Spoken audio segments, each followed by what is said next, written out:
Well, we're back here on the small trails, practicing how to be in a tight enclosed area, because so many horses that are from a wide open area get a little bit scared in here, a little claustrophobic. And then some horses have the opposite. They get a little more worried in the wide open areas because they can see so much. There's so much more that can capture the eye. So, I want to walk over these logs nice and easy like he did. I don't want him stumbling. I don't want him rushing. A lot of horses will put their front feet over and their back feet they'll kind of either stumble or just rush right through it. And usually the stumbling is because they're rushing through it. So even here, I like how he slowed down. Very careful. That's what I'm looking for. Okay, so now we're coming to a really muddy, steep creek crossing.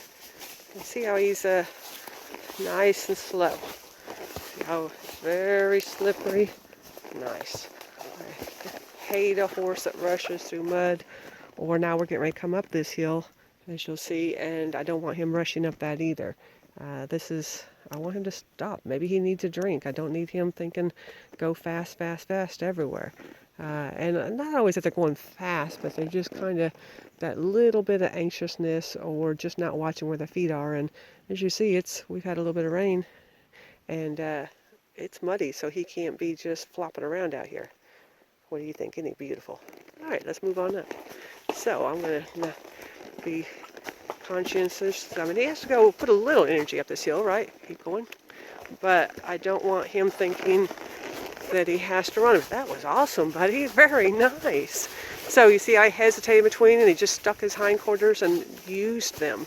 And so many times, especially right there, the baby horses will try to just kind of jump up. They don't run afterwards, but they just kind of lunge up a bit.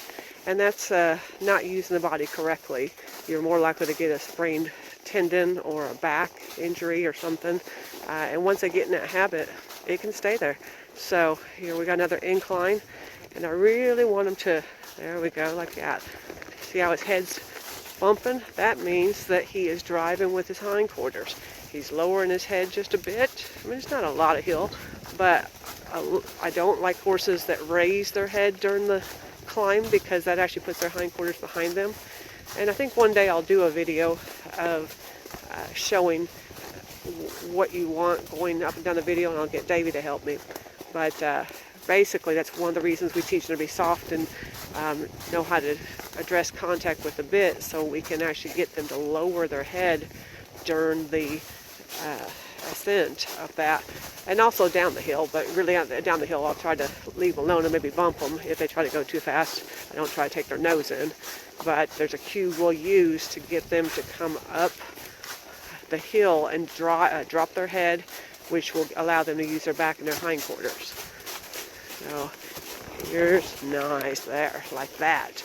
So now we're going to go down the hill, and this is anybody that's been on our trail rides, this is a little bit of a famous spot that a lot of people are scared of. And I don't know, it's maybe a visual thing. It's really a rather small piece of our trail, but a lot of people are afraid of this rock that's going to hit you, or this tree.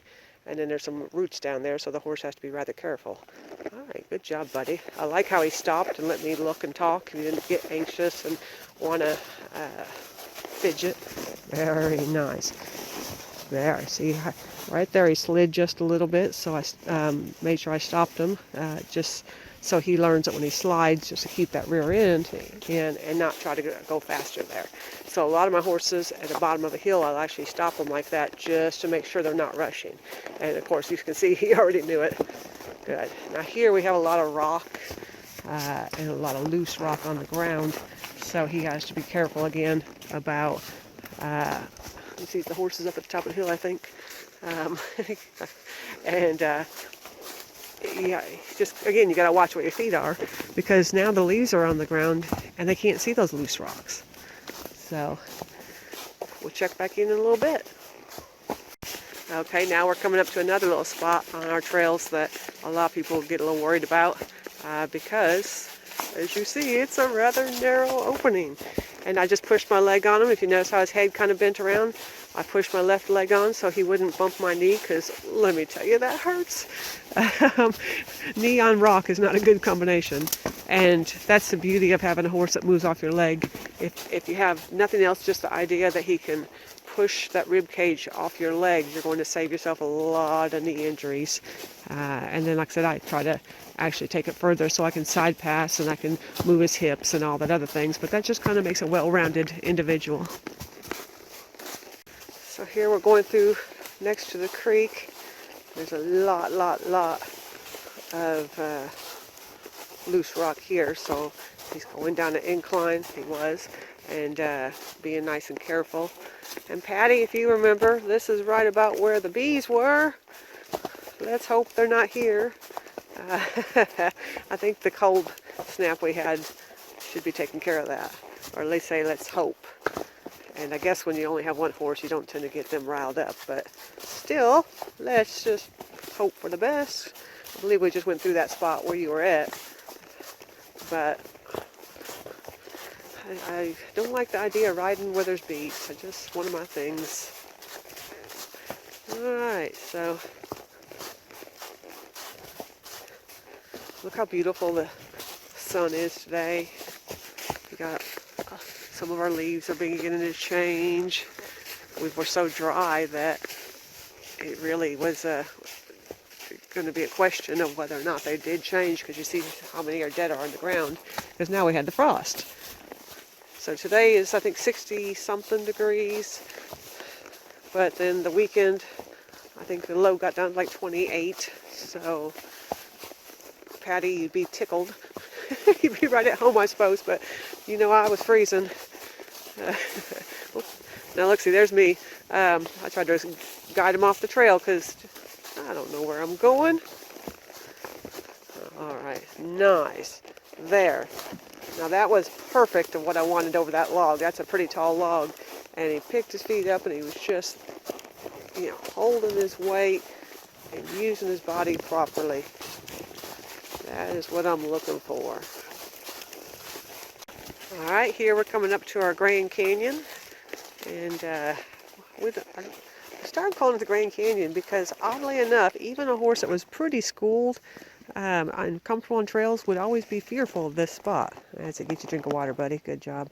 And they'll come out of it rather quick for some reason, or go into it like it's going to kill them. So it must, I think it has a little bit of an underground cave system close by, and they must just kind of feel that. So it's just something we worked on. We call it the Grand Canyon. We'll let them get a drink here, and then we'll show you how we get them to come out of it nice and slow. But basically, I'm not going to just throw the reins away, but I'm not going to hold them back either. I'll just kind of bump here a little bit and say, make sure that he's nice and easy there. So there was just a little touch of his mouth is all I gave him there, just to make sure that he's staying nice and slow going up that muddy hill. I'm not pulling him, not taking his nose to his chest, I'm not restricting him, but I'm just kind of giving a little half halt saying, hey, now stay with me. Pay attention to your job.